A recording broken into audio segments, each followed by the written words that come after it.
Oradan baksın. Ben de baksın. Orada görünmez de burada daha güzel görünür. Şöyle.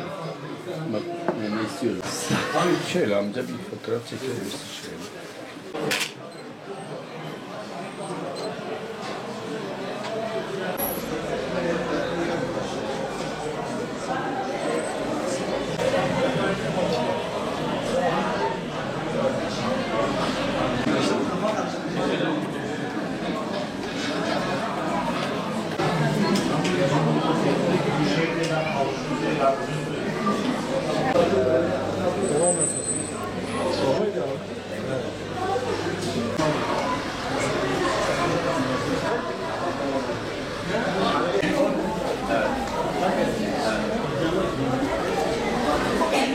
Konuşma hakkını 61-60 kesemiyor.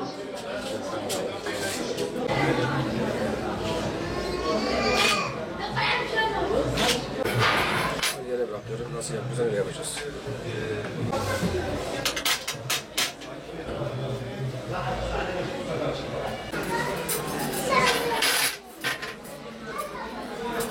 Altın fiyatları bu bizim Orta Doğu'nun sıkıntısıyla biraz fiyatlar yükseliyor bu ara yani.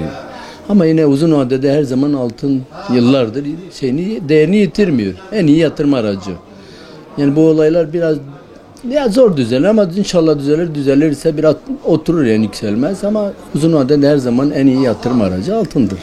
Altın her zaman yani yatırım için alan işte liradır, bileziktir falan. Onu alır ama yatırım için olmayanlar da gelip işte çeyiz altından hala aynı 50 senedir satıyor, hiçbir zaman düşmedi.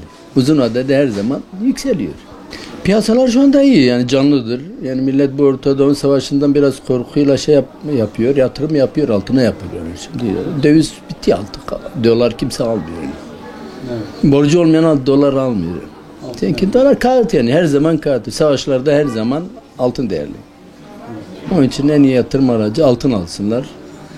Dövize yönelmesine. Döviz hem devletimize zarar veriyor hem de vatandaşa da zarar. Bir kar yok ki kağıttır. Her zaman kağıt para etmez. Savaşta hiç para etmez. En iyi yine yatırım altın yapsınlar. Yükselir.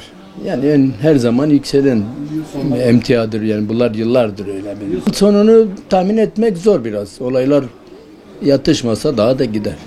Tabii. Şu anda 33.150 civarında 24 ayar. 22 ayar 2.920 civarında. Tabii çeyrek 5.100-150 arası gidip geliyor işte bu ara. Yükseldi, o da yükseldi. Çeyrek de yükseldi. Şu anda 5.150 liraya satıyoruz. Tabii bugünlük. Her zaman fiyat değişiyor. Şu an altın piyasası çok hareketlidir fiyat konusunda. Bu da zaten gündemimizde olan bu Amerika'nın faiz kararları etkiliyor. Daha sonrası İsrail'in Orta Doğu'da uygulamış olduğu politika emtialara bir talep getiriyor, bir fiyat yükselişini getiriyor. Bu da bizi etkiliyor yani. İnsanlar alım gücü azaldığı için imkanlar da eline alabiliyor. Ama oldukça da alıyor yani. Çünkü niye diyeceksiniz? Bugün aldığını yarı yerine koyamıyor. O şekilde yani insanlar parası oldukça alıyor. Ki almaya da devam etmesi lazım. Yani bu saatten sonra altın düşmesi imkansız. Her geçen günde yükselecek yani. Yıl sonu 3.500 garantidir yani. Bu yıl sonu evet. Ki önümüzdeki yıllarda daha da farklı olacak yani. Talep daha da artacak yani. Vatandaşın talebi var. Altın almaya yönelik bayağı talebi var. Ama tabii para sıkıntısı da var piyasada yani. Kesinlikle yani altın yani işine engel olmayan bir paraysa kesinlikle alınması lazım yani. Kesinlikle zaten altın evet 2023'te 2024'te şu anda en iyi yatırım aracı altın olarak öne çıkıyor zaten. Aynen kesinlikle evet. Ki bu 2024'te de olacak yani. Ona şüphemiz yok yani evet.